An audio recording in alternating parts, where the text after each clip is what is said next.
Hola, bon dia a tots, parlamentaris, membres de la comissió, senyores i senyors.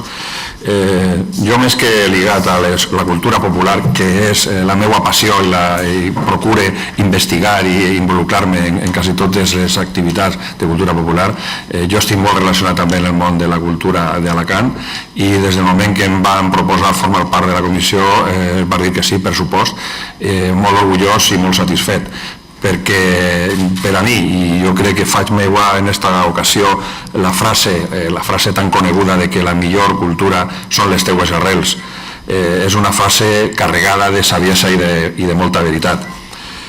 Tots tenim una cultura que hem de respectar, perquè la cultura influeix en la nostra vida quotidiana i passa de generació a generació.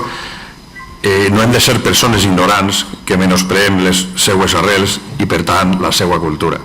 Un poble sense tradició és un poble sense avenir. Això deixa molt clar que l'abandó de la cultura popular basada en la tradició aboca en la pèrdua total de la identitat com a poble. I no podem oblidar que al País Valencià el principal vehicle tradicional és la llengua. Per això molt important és aquesta iniciativa legislativa popular per a començar a construir de nou el que ens han llevat els que són insensibles a la nostra cultura.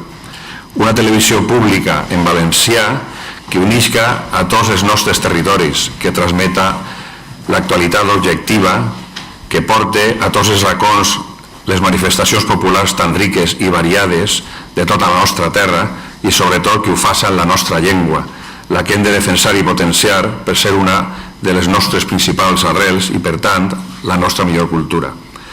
Gràcies a tots els impulsors del projecte, a tots els voluntaris que han estat treballant per aconseguir els milers de signatures que avui es presenten ací perquè la iniciativa veia la llum en forma de projecte de llei. La millor defensa de la nostra llengua no és voler fer-la diferent per interessos partidistes, sinó defensar-la i parlar-la.